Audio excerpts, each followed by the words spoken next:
So guys, last video में हमने सीखा कैसे यूजर्स क्रिएट करते हैं, कैसे ग्रुप्स क्रिएट करते हैं और कैसे पॉलिसीज अटैच करते हैं। इस वीडियो में हम सीखेंगे जो यूजर हम क्रिएट कर रहे हैं उनको कैसे प्रोटेक्ट कर सकते हैं। इन केस अगर आपका पासवर्ड लॉस्ट हो जाता है, कॉम्प्रोमाइज हो जाता है, तो उस केस में आप इन यूजर को कैसे ज़्यादा अच्छे से प्रोटेक्ट कर सकते हैं, कैसे सिक्योर कर सकते हैं। So there are two defence mechanism. दो तरीके के वेज हैं जिनसे हम अपने यूजर्स को अच्छे से प्रोटेक्ट कर सकते हैं, सिक्योर कर सकते हैं। तो चलो उन पर बात कर लेते हैं। पहला मैकेनिज्म होता है password policy. Strong password, higher security for your account. तो जितना स्ट्रॉन्ग आपका पासवर्ड होगा, आपने पासवर्ड सेट किया हुआ यूजर पे, उतना ही आपका अकाउंट सिक्योर भी होता है और किसी भी अननोन पर्सन के लिए उसको गेस करना भी इजी नहीं होता, बहुत ज़्यादा टफ हो जाता है। इन AWS you can set up a password policy. ठीक है, जब आप यूजर क्रिएट करते हैं और पासवर्ड जो सेट करते हैं आप यूजर के लिए, तो उस पर आप एक पॉलिसी अप्लाई कर सकते हैं कि जो यूजर पासवर्ड सेट करेगा, ठीक है, या आप जो सेट कर रहे हो पासवर्ड यूजर के लिए, उसके लिए क्या पॉलिसीज होनी चाहिए, कितनी मिनिमम उसकी लेंथ होनी चाहिए, ठीक है, क्या स्पेसिफिक करेक्टर उसके लिए रिक्वायर्ड हैं, including upper case letters, lower case letters, numbers, ठीक है, नॉन अल्फा न्यूमेरिक करेक्टर्स। तो ये आप पॉलिसी एक अप्लाई कर सकते हो कि पासवर्ड कितनी लेंथ का होना चाहिए और किस टाइप के उसमें जो है लेटर्स होने चाहिए और क्या क्या चीज़ें होनी चाहिए उस पासवर्ड को सेट करते हुए। तो ये चीज़ें कि आप पॉलिसी उस पर अप्लाई कर सकते हो। Allow all IAM users to change their own password. ठीक है, आप यूजर को ये फोर्स कर सकते हो, इन्फोर्स कर सकते हो कि जब वो लॉग इन करें तो वो अपना पासवर्ड चेंज करें, या एक पॉलिसी अप्लाई कर सकते हैं कि एवरी 60 डेज या 90 डेज में वो अपना पासवर्ड चेंज करते रहें। ठीक है, require user to change their password after some time. जैसा मैं बता रहा हूँ कि जैसे 60 डेज या 90 डेज या 1 मंथ में आप उनको फोर्स कर सकते हो कि आप ये पासवर्ड आपको चेंज करना ही पड़ेगा। Prevent password reuse. आप उनको ये पॉलिसी भी अप्लाई कर सकते हैं कि जो पासवर्ड उन्होंने ऑलरेडी यूज कर लिया है पास्ट में, वो पासवर्ड वो दोबारा सेट नहीं कर पाए, दोबारा यूज ना कर पाए, उनको न्यू पासवर्ड डालना ही पड़ेगा। ठीक है, तो ये हमारा होता है पहला मैकेनिज्म पासवर्ड पॉलिसीज का। सेकंड होता है हमारा MFA, मल्टी फैक्टर ऑथेंटिकेशन। ये होता है आपका पासवर्ड प्लस MFA जो होता है, आप एक टोकन होता है, एक कोड आता है, उसका कॉम्बिनेशन होता है। आपके पास पासवर्ड भी होना चाहिए, उसके बाद आपको वो ऑथेंटिकेशन जो कोड होता है, टोकन होता है, वो भी आपको प्रोवाइड करना पड़ेगा। उसके बाद ही लॉगिन सक्सेस हो पाएगा। इनकेस अगर आपका पासवर्ड लॉस हो जाता है, कॉम्प्रोमाइज हो जाता है, तो उसके बाद भी आपका जो अकाउंट है वो कोई एक्सेस नहीं कर पाएगा, लॉगिन नहीं कर पाएगा, क्योंकि आपने MFA इनेबल कर दिया है।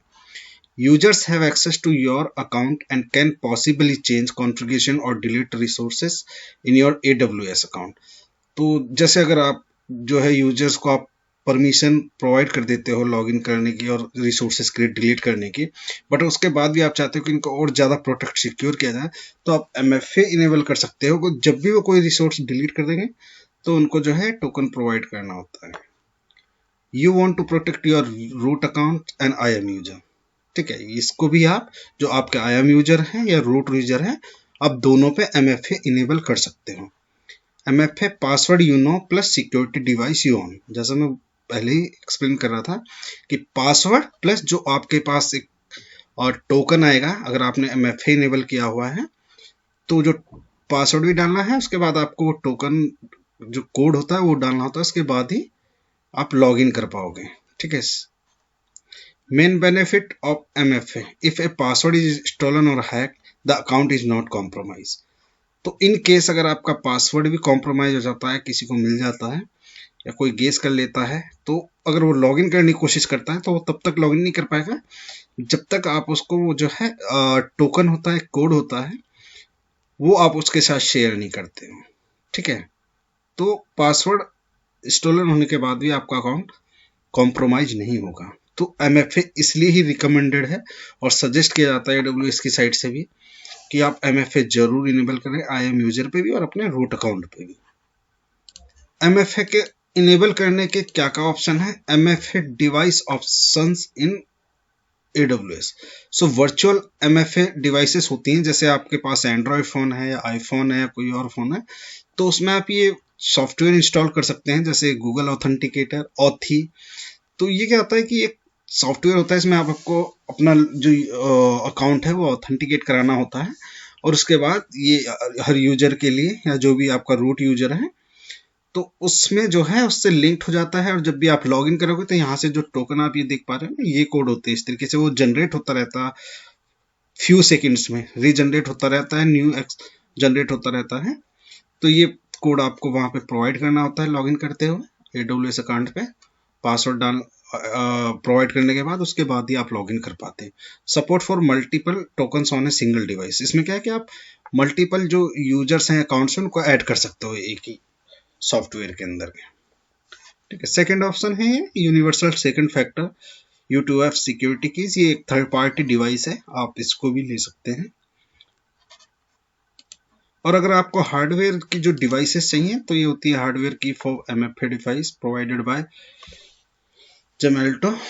तो ये डिवाइसेस होती हैं, आप इनको बाय कर सकते हैं और इनको यूज कर सकते हैं टू फैक्टर ऑथेंटिकेशन के लिए, MFA के लिए। ठीक है, हार्डवेयर की for MFA device for AWS gov cloud US।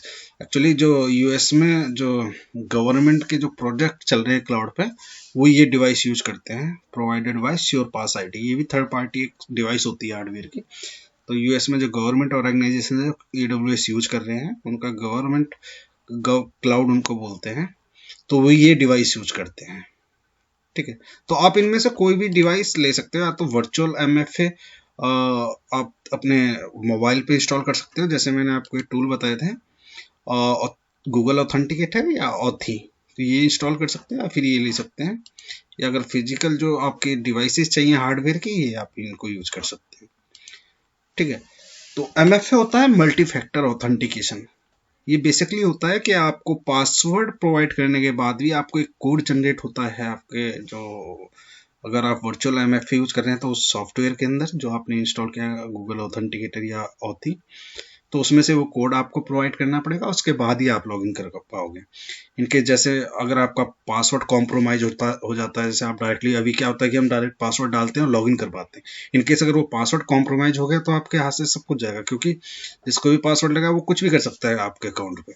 तो अगर आपने MFA इनेबल किया हुआ है, तो अगर आपका पासवर्ड भी कॉम्प्रोमाइज हो जाता है तो वो लॉगिन नहीं कर पाएगा till you don't provide your this code. ठीक है, जो जनरेट हो रहा है आपके MFA डिवाइसेस पे। सो आई होप कि आपको ये MFA समझ में आ गया होगा, और कोई डाउट है तो कमेंट बॉक्स में लिख कर बताएं। Thank you so much.